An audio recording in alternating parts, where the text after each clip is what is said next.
Olá, eu sou Elton Simões Gomes, esse daqui é o Deu Tilt, podcast do UOL para os humanos por trás das máquinas. Olá, eu sou o Diogo Cortis e hoje a gente está estreando um novo estúdio, estamos de casa nova. O que você achou, Elton? Eu nem tinha roupa para vir para cá, mas a gente vai estrear com o pé direito, com um assunto super na ordem do dia, porque o Brasil tá para se tornar um dos poucos lugares do mundo a começar a vigiar de perto as grandes empresas de tecnologia e as práticas que elas têm que podem afetar a concorrência. E para falar sobre isso, a gente trouxe o Victor Fernandes, que é conselheiro do CAD, que se o Congresso aprovar, vai receber novos poderes para vigiar as Big Techs bem de perto. Victor, seja bem-vindo ao Deu Tilt, hoje de casa nova. Muito obrigado, eu queria agradecer muitíssimo ao Diogo, ao Elton aí pelo convite e dizer que é um prazer enorme estar aqui com vocês, e em especial nesse estúdio mega luxuoso agora que o Deu Tilt está apresentando para a gente. É realmente um prazer enorme, acompanho aí vocês e o trabalho de vocês há muito tempo, então muito obrigado pelo convite. Muito obrigado pela participação, Victor, é um prazer tê-lo aqui, inclusive na nossa nova casa. Mas aproveitando então para a gente começar essa conversa, conta pra gente qual que é a função, o que faz exatamente um conselheiro do CAD? Bom, essa é uma excelente pergunta, Diogo. O CAD, o Conselho Administrativo de Defesa Econômica, ele existe dentro de um sistema que a gente chama de Sistema Brasileiro de Defesa da Concorrência. Esse é um sistema que existe já há bastante tempo. O CAD é uma instituição que existe desde a década de 60 e tem por missão principal defender a livre concorrência no Brasil. E a gente lida aqui no CAD com duas principais preocupações: com condutas de empresas que podem restringir a concorrência. O principal exemplo dessas condutas são os cartéis, né, que são tão conhecidos aí por todos nós. E além das condutas, a gente também atua analisando operações que a gente chama de atos de concentração, que são operações aí de fusões, aquisições, que podem gerar concentração de mercado. Então o CAD atua nessas duas abordagens e faz essa análise para defender a livre concorrência em todos os mercados, em qualquer tipo de mercado. A gente brinca que aqui a gente trabalha com mercado de parafuso a mercado de aeronave, né? Todos esses mercados são analisados pelo CAD. Então vamos pro papo depois dessa introdução.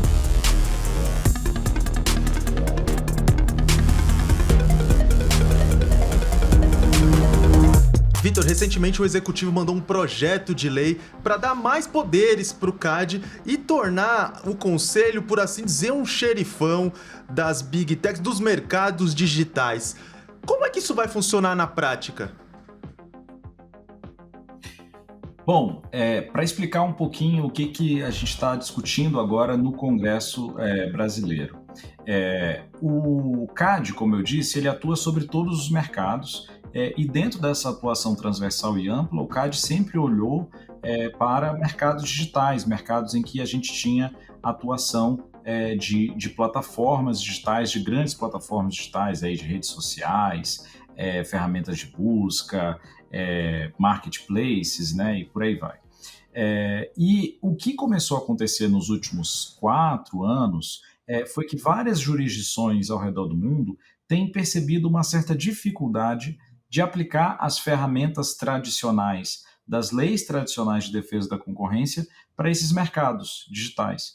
Porque são mercados que evoluem muito rápido, são mercados em que, às vezes, você tem empresas líderes se tornando monopolistas ou quase oligopolistas, né? São expressões que a gente usa aqui na área, se tornando esses mercados muito concentrados. Então, do dia para a noite, às vezes o consumidor percebe que tem uma rede social que é a rede social que se torna muito grande do dia para a noite, enfim, ou algum tipo de outro serviço que começa a gerar esse movimento de concentração econômica. E nos últimos 4 anos, várias jurisdições ao redor do mundo têm discutido a edição de legislações que atualiza as ferramentas das leis de defesa da concorrência para lidar com esses problemas. E dentro desse contexto, né, o governo brasileiro, aí, pelo Ministério da Fazenda, fez em 2024, no ano passado, uma tomada de subsídios enorme, pedindo aí sugestões das empresas, do setor empresarial, da academia, do setor público, sobre como atualizar a Lei de Defesa da Concorrência brasileira para lidar com esse fenômeno dos mercados digitais. E todo esse processo culminou com a proposta que foi apresentada na semana passada ao Parlamento Brasileiro, que já tem agora um nome, é o Projeto de Lei 4675 de 2025, que vai ser aí discutido pelo Congresso Brasileiro. Ô, Vitor, e o CAD então vai ter que acompanhar mais de perto essas grandes empresas de tecnologia, as chamadas Big Techs, mas no projeto de lei não tem especificada quais são. Então vocês já têm alguns critérios para especificar quais são essas grandes empresas que vão ser acompanhadas? É pelo faturamento, é pelo número de quantidade de usuários, e você já consegue nomear algumas assim? O projeto de lei, né, lá no artigo 47C, ele traz um critério de faturamento das empresas, na verdade, dos grupos econômicos que vão ser objeto desse acompanhamento mais próximo do CAD. E a lei fala que vão ser objeto de designação, né, desse olhar, vamos dizer assim, mais cuidadoso do CAD, os grupos econômicos que tenham faturamento bruto anual global superior a 50 bilhões de reais ou faturamento bruto anual no país superior a 5 bilhões de reais. Né? Então, a gente está falando aqui de grupos econômicos muito, muito grandes, né? Realmente daquelas grandes empresas. Né? A gente é acostumado a sempre fazer a referência àquele acrônimo, né, do GAFA ou do GAFAM, né? Empresas como o Grupo Alphabet, Google, Meta, Microsoft, né? E por aí são as principais, vamos dizer assim, candidatas, né, a estar nesse processo de designação. Mas o critério é, de fato, um critério baseado no faturamento, para o olhar ficar bem dedicado para esses grandes grupos econômicos. Ô Vitor, o projeto de lei não diz respeito a posto de gasolina, padaria, fabricante de clipe, apesar de essas áreas no Brasil estarem um pouquinho complicadas aí, diz respeito a mercados digitais. Quais são as dificuldades, os desafios de regular esse tipo de mercado? E por que o CAD precisa agora de mais poderes para seguir de perto essas empresas? Excelente pergunta, Elton. Como eu estava dizendo, o CAD, a rigor, a gente olha todos os mercados, nem que você falou, né? Padaria, posto de gasolina e tudo. Mas com os mercados digitais, já se tem uma percepção de alguns anos para cá, e é uma percepção global, não só do CAD, das autoridades de concorrência ao redor do mundo, de que existem algumas características econômicas muito particulares desses mercados que tornam muito difícil a aplicação das leis de defesa da concorrência. E algumas dessas características, inclusive, foram colocadas no próprio projeto de lei que foi enviado ao Congresso Nacional. Então, às vezes, a gente está falando aqui de modelos de negócio de plataformas. Nesse modelo de negócio de plataforma, existe um fenômeno econômico chamado efeito de rede, que é o seguinte: quanto mais gente tem dentro de uma plataforma, mais gente quer estar dentro dela. Então, vou utilizar um exemplo aqui do dia a dia das pessoas, o WhatsApp, né? Todo mundo, ou uma grande parte dos brasileiros, né, tem o WhatsApp porque os seus amigos, os seus familiares, as pessoas estão dentro dessa plataforma. Então aqui a gente assiste a um efeito de rede, né, que é como se fosse um efeito bola de neve. Quanto mais gente tem dentro dessa plataforma, mais ela se torna atrativa para um novo usuário. E isso vai gerando uma tendência de concentração em vários mercados que atuam com esse modelo de negócio de plataformas digitais. Além disso, essas grandes empresas de tecnologia, hoje elas também organizam ecossistemas digitais, né? Às vezes você tem uma empresa de tecnologia que, por exemplo, organiza um ecossistema digital móvel, né? Como, por exemplo, esses que a gente vê em celulares, e a partir desse ecossistema digital móvel você tem ali lojas de aplicativos, você tem desenvolvedores de aplicativos, bancos, fintechs que estão acessando todo aquele ecossistema, e você começa a gerar níveis e níveis de mercados que estão se entrelaçando, né? Então, todas essas complexidades econômicas, elas exigem uma ferramenta de regulação que seja mais próxima e mais sofisticada da evolução desses mercados. Ô Diogo, foi muito interessante ele falar sobre efeito de rede, porque é isso que faz com que hospital, cemitério não seja incluído nessa legislação dos mercados digitais, porque ninguém quer estar nesses lugares, sabe?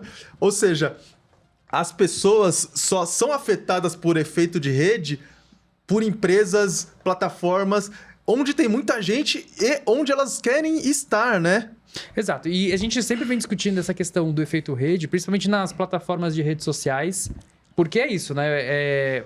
Conforme você vai atraindo mais usuários, e principalmente nessa dinâmica específica das plataformas de redes sociais, é onde as pessoas estão criando conteúdo, estão se conectando.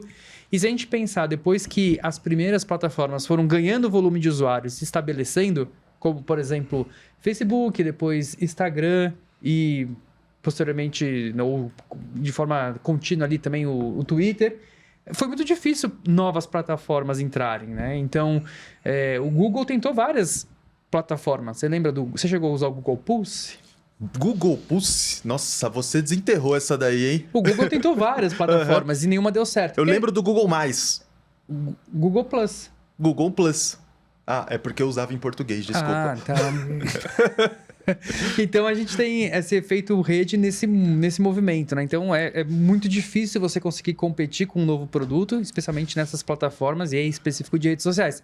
Mas aí tem o caso do TikTok, que é engraçado, né? Porque ele chegou e conseguiu atrair muitos usuários, mas porque ele inverteu a lógica. Ele falou, não vou conectar mais pessoas, eu vou conectar pessoas a conteúdos por meio de um algoritmo muito sofisticado de inteligência artificial. Então, nesse caso, o TikTok ele rompe um pouco com essa ideia de um grafo social, mas ainda assim ele conseguiu criar uma base muito relevante de usuários por introduzir uma nova funcionalidade e por matar esse conceito do grafo social. Então não precisa se conectar a ninguém, eu vou te entregar o conteúdo com base nas suas preferências, porque eu vou conhecer o que você sabe.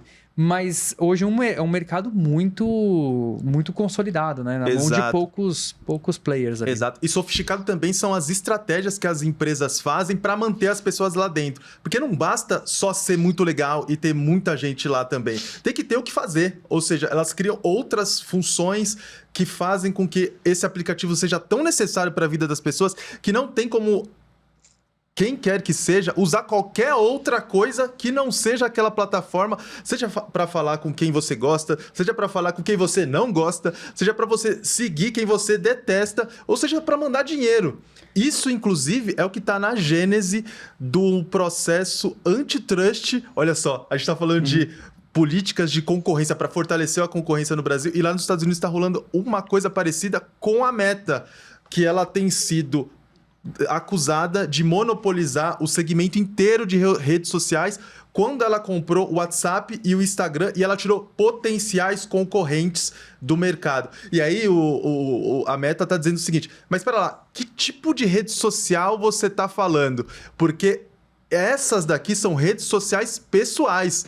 A gente tem ainda o LinkedIn, que é uma rede social profissional. A gente tem ainda o TikTok, que é uma plataforma de rede social de entretenimento. A gente tem o YouTube, que é uma plataforma de streaming com características de rede social. Ou seja, o mundo é muito diverso em termos de redes sociais, segundo a Meta. Mas, no fim das contas, ao comprar esses dois aplicativos, ela dominou o que pode se chamar de redes sociais e fez com que o efeito de rede girasse em torno da empresa. Não, e tem mais, a gente pensava, você falou da aquisição, né, de dois principais produtos ali, né, o WhatsApp e o Instagram, mas ela teve um lançamento que ela fez recentemente, que foi o Threads. Exato. E o Threads, ele nasce como um herdeiro, ele é um filho herdeiro, né? É o Nepo Baby das redes sociais. É o Nepo Baby das redes sociais, porque ele nasce já com toda a base do Instagram. Então, você tinha conta no Instagram, você tinha conta no Threads e há uma integração forte ali. Então, é um novo produto que foi lançado, mas super integrado a uma base já existente que só expande esse efeito de rede, né? E acho que um outro ponto importante também que a gente trouxe é essa questão da sensibilidade do mercado digital. Então, ele é tão dinâmico e tão bem distribuído que uma pequena funcionalidade que é lançada tem um impacto gigantesco na ordem assim, de milhões de usuários, às vezes chegando perto de bilhões de usuários, e tem um efeito, muitas vezes, econômico muito grande também, né? Então, e fortalece ainda mais esses grupos comerciais.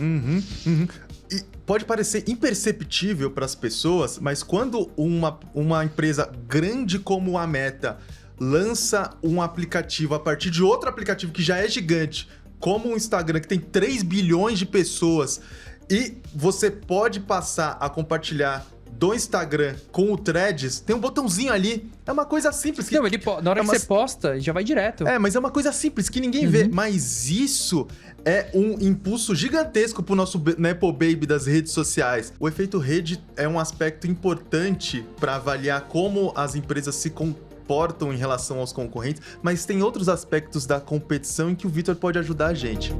Vitor, acho que você trouxe 2 elementos fundamentais aqui, que acho que é o efeito rede, que a gente discute tanto no mercado de tecnologia, mas acho que o mercado de tecnologia também tem uma sensibilidade. Então, uma nova funcionalidade que é colocada, às vezes traz também um impacto para os usuários e econômicos também, muitas vezes, totalmente imprevisível. E até agora, as empresas elas precisavam comunicar mudanças no mercado só depois de estarem decididas. E agora vai precisar avisar previamente, né? Como que vai funcionar essa mudança, essa estratégia? Peraí, você não foi às suas aulas de latim, Diogo? É o característica ex ante. Ex ante. Exatamente, gente. O direito da concorrência, tradicionalmente, ele, agora voltando para o latim, ele trabalha com a lógica ex post, né? Ou seja, as empresas atuam em um regime de ampla liberdade. E se a conduta daquelas empresas despertar alguma preocupação concorrencial, o CAD abre uma investigação e essa investigação é analisada.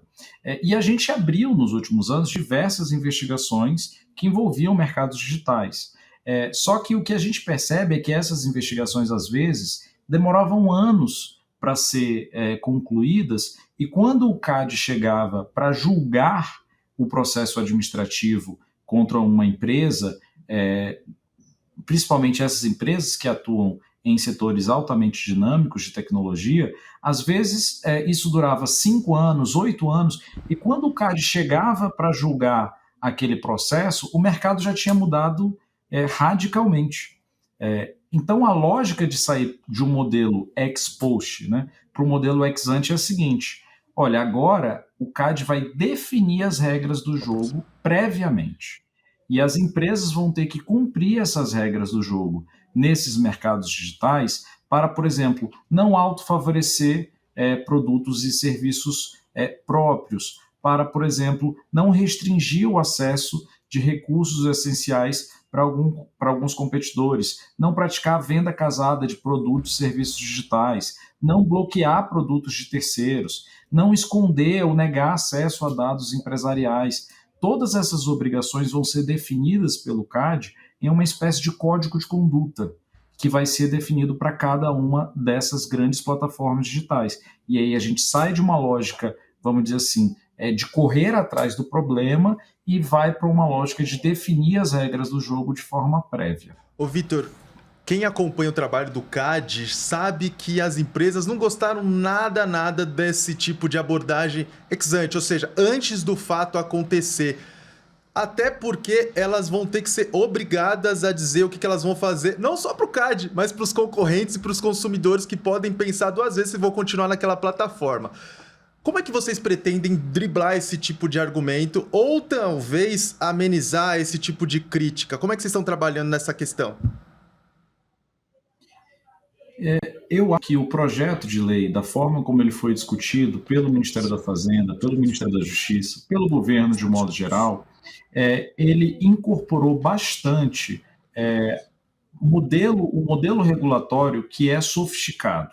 É um modelo regulatório que não simplesmente copia o que existe lá fora. Principalmente na tomada de subsídios que foi realizada pelo Ministério da Fazenda, né, se teve ali uma percepção de que alguns modelos, como por exemplo o modelo do DMA, né, do Digital Markets Act, seria um modelo talvez pouco flexível para o Brasil. Né? Lá na legislação da União Europeia, você tem uma lista de obrigações previstas na própria lei que tem que ser cumprida de forma automática pelas empresas. O CAD não aderiu a esse modelo. Ele seguiu um modelo que é mais nuançado, que é mais flexível, que tem uma relação maior com, por exemplo, o modelo inglês ou com o próprio modelo alemão de legislações semelhantes. E nesse modelo, o CAD vai ter a possibilidade de sentar com as empresas e de definir para cada grupo econômico desse eventualmente designado um regime de obrigações que faça sentido para a realidade daquela empresa.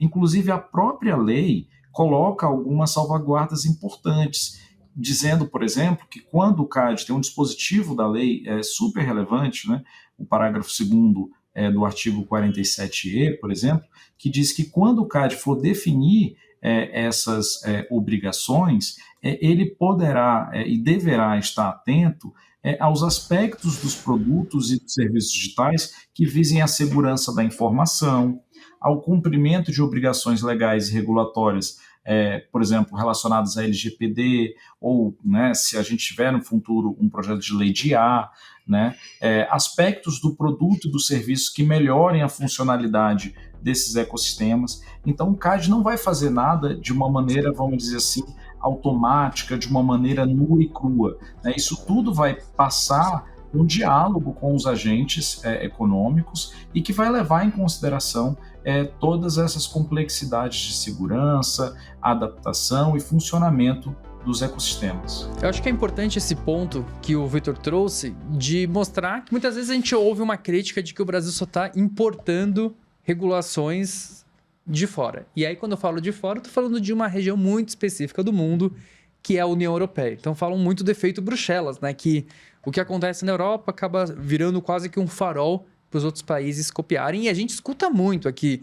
Então, por exemplo, que o projeto de lei de inteligência artificial é uma cópia do AI Act, o que não é tão verdade assim, tem várias mudanças que são significativas em relação à proposta do Brasil, e acho que essa estratégia também de pensar a competição, né, pelo que foi nos explicado aqui nesse momento, também é um olhar bastante específico para o mercado brasileiro. Exato. Tem sempre aquele ditado, né, que os Estados Unidos cria, a China copia e a Europa regula. E o Brasil fica olhando, tentando ver em que lado vai se espelhar. Mas você concorda? Isso já não é verdade. Você concorda? Óbvio que não, porque isso já não é verdade. Os Estados Unidos continuam criando, a China está criando ainda mais, a Europa cria alguma coisa, mas regula também. E não quer dizer que na China e nos Estados Unidos não haja regulação. E muita da crítica que se faz ao Brasil se espelhar em algumas regiões, notadamente a da União Europeia, é que lá tem uma configuração completamente diferente da nossa, porque são vários estados, cada estado com uma lei nacional, e aí em algum momento eles se reúnem para discutir qual é a regra que vai valer para o bloco todo.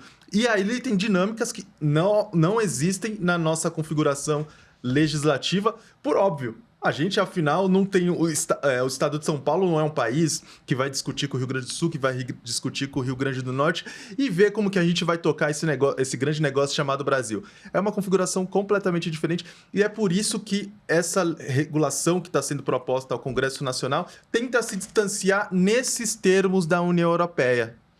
E eu acho que também tem uma questão de olhar para o mercado brasileiro como um mercado emergente, né? Então, vamos colocar assim dessa forma, não gosto muito dessa palavra, mas um mercado emergente que é super relevante em relação ao resto do mundo. E aí eu coloco isso porque quando a gente olha para o Brasil, para o cenário brasileiro, a gente vê, né, então, na União Europeia já com algumas regulações, e aí o Brasil, né, olhando de uma forma bastante específica para o cenário brasileiro, né? E aí, inclusive, eu acho que isso pode levar em consideração o Brasil acabar virando um farol para os outros países emergentes. Então, a gente começou, né, falando que a Europa muitas vezes é esse farol, né? A gente falou do efeito Bruxelas, mas talvez o Brasil, né, no médio e no longo prazo, pensando nesse movimento, né, de um outro termo, né, do sul global, dos países emergentes, países que estão crescendo, o Brasil possa se tornar um farol de um processo de lidar com essa competição para que inspire outros países também. Vem aí o efeito Brasília. Ô, Vitor, vocês escolheram um momento muito peculiar para regular as Big Techs que são dos Estados Unidos, no momento em que o governo dos Estados Unidos está dando aquele aperto no mundo e, em particular, no Brasil. Não preocupa o CAD e o executivo de criar uma lei dessas exatamente nesse momento de muita tensão política? Eu acredito que não, Elton, porque a gente está, na verdade, passando no mundo inteiro por um movimento de rediscussão da política de defesa da concorrência em mercados digitais. Mesmo nos Estados Unidos, existem ações judiciais que estão discutindo até mesmo a eventual quebra de grandes empresas de tecnologia, o que, inclusive, está muito longe de qualquer medida que está sendo discutida aqui no Brasil. E eu acho que essa é, de fato, uma discussão técnica da política de defesa da concorrência e dos desafios que a política de defesa da concorrência tem para lidar com uma realidade para a qual ela não foi, a princípio, pensada. Então, eu acho que aqui é, de fato, uma discussão bastante técnica de política de defesa da concorrência e que está acontecendo no mundo inteiro.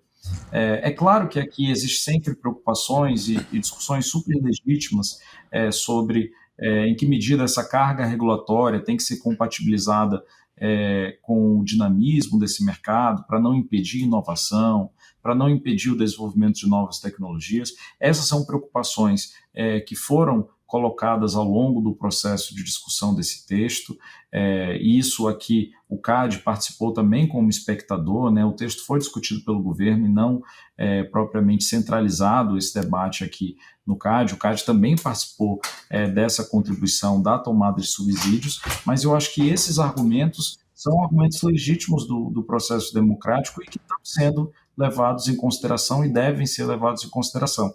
Mas, dito isso, acho que aqui é uma discussão bastante técnica mesmo.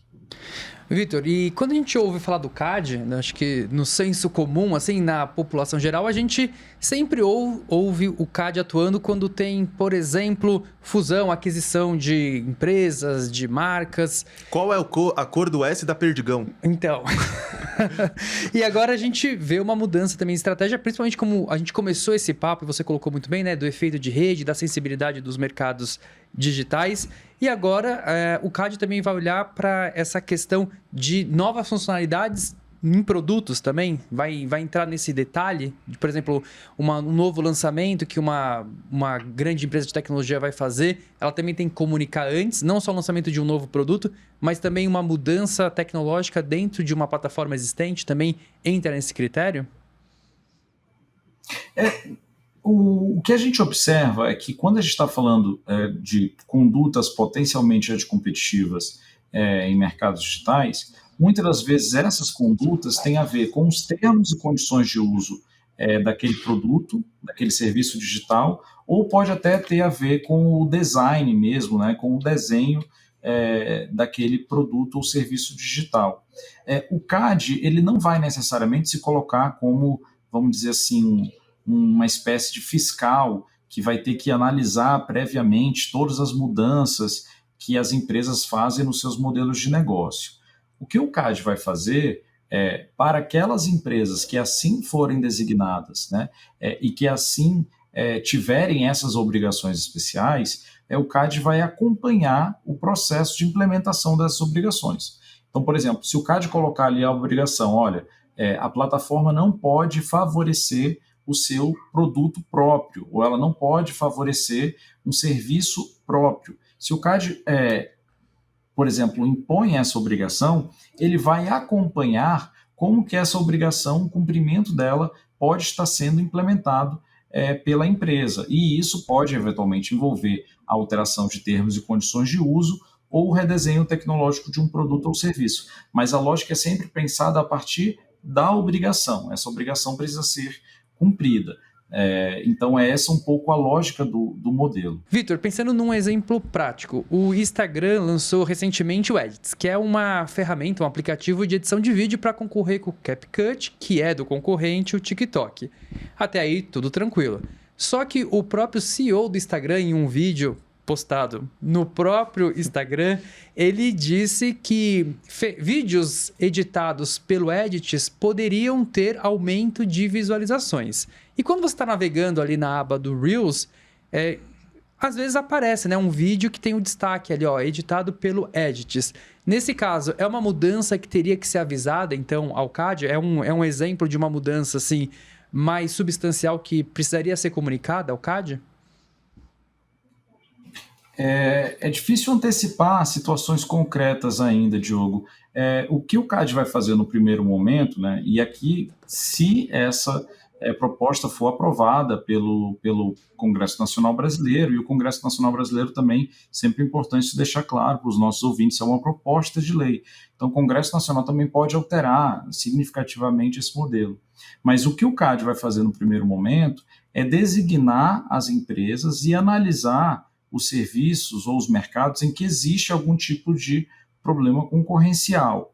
Se naquele mercado específico foi identificado um problema concorrencial, isso é feito também a partir de uma análise econômica. Se ali foi identificado um problema concorrencial, pode ser que a resolução desse problema ou a mitigação desse problema envolva um diálogo com a empresa para a adaptação de um determinado produto. Mas não existe uma obrigação, pelo menos da forma como o projeto de lei está hoje, não existe uma obrigação de as empresas pedirem autorização prévia para o CAD para alterar os seus modelos de negócio. Tudo depende do regime de obrigações que vai ser definida para aquela empresa naquele contexto específico daquele mercado. Ô Vitor, se o Congresso Nacional aprovar esse projeto de lei e o CAD de fato receber esses novos superpoderes, como que isso vai afetar na prática a vida das pessoas que usam as plataformas fornecidas por essas empresas? Excelente pergunta, eu acho que essa é a pergunta que tem que mover todo o debate. Esse projeto de lei, ele tem como objetivo, encartado na própria proposta, promover 3 objetivos centrais, 3 valores centrais. Primeiro reduzir barreiras à entrada nesses mercados, promover a proteção do processo competitivo e a liberdade de escolha dos consumidores. Então, o que se espera é que, se essa proposta for aprovada, os consumidores tenham mais opções de acessar serviços em plataformas digitais, em ecossistemas digitais, podendo fazer mais opções e ter mais acesso a novas funcionalidades sem estar fechado, enclausurado dentro de ecossistemas, tendo mais oportunidades. E isso vai gerar não só benefícios para os consumidores, como também para os outros modelos de negócio que vivem nesses ecossistemas digitais e que atuam dentro dos mercados digitais, inclusive para pequenos e médios empreendedores brasileiros que podem se beneficiar da abertura desses mercados.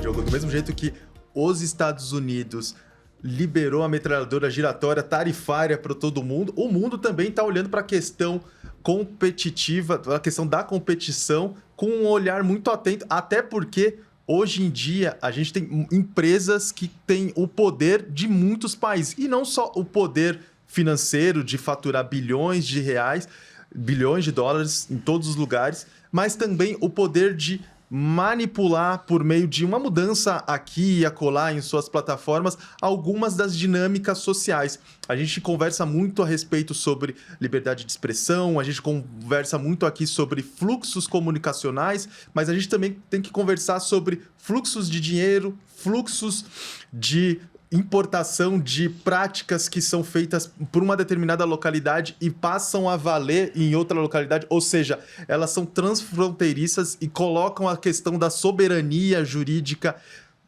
em pauta. E o que o Vitor traz para a gente é que alguns países estão começando a olhar para essa questão da competição para fazer valer as suas leis, a sua cultura e as suas regras. Mas parece que essa não é uma opinião assim tão hegemônica. E eu acho que a opinião não hegemônica, ela se materializa na opinião do próprio Zuckerberg, né? Que logo que o Trump ganhou as eleições, um pouco antes da posse, ele fez aquele vídeo lá tão icônico que ele fala isso, né? Vamos nos unir ao governo dos Estados Unidos para levar nossas vontades e impor nossas vontades em outras regiões do mundo.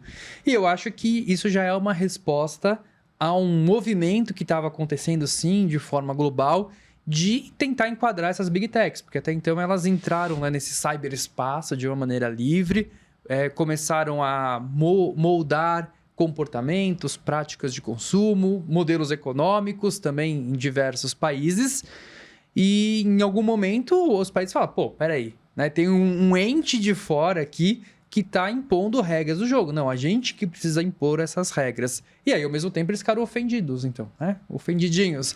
Então, quer dizer, não, a gente quer um ambiente totalmente desregulado. Não é assim. Então, e aí a gente volta naquele ponto que a gente estava discutindo de que o Brasil, como um mercado relevante para essas plataformas digitais, e o Brasil sendo um desses mercados relevantes que ainda não passou por um processo muito forte de regulação, seja do ponto de vista técnico ou econômico, como existe na União Europeia, como um outro mercado relevante que é a China, que obviamente lá nas empresas americanas quase nem tem operação, o Brasil ele acaba sendo uma voz importante, que pode sim funcionar como esse farol, né? O efeito Brasília que você citou para o resto do mundo. Então eu acho que os Estados Unidos vem acompanhando bem de perto o Brasil. Mas não me parece que essa manifestação, esse movimento do Brasil vai passar incólume, não.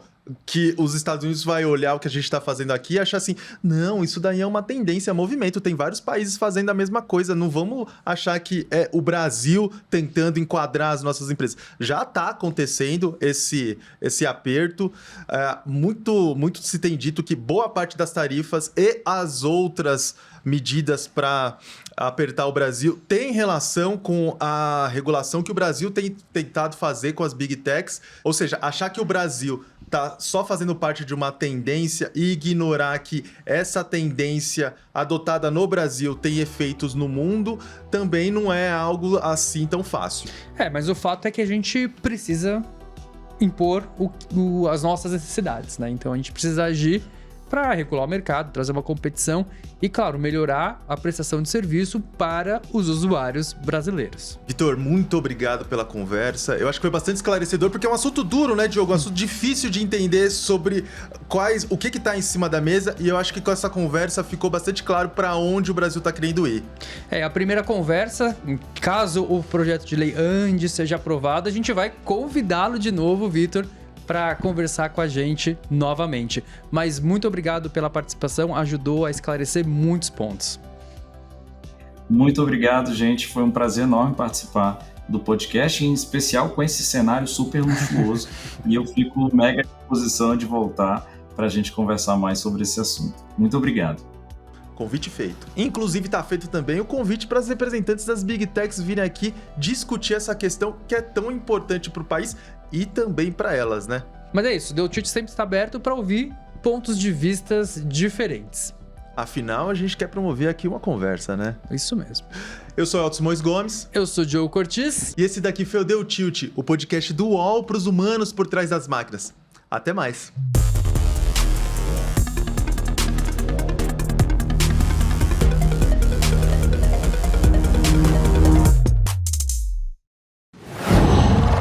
Qual?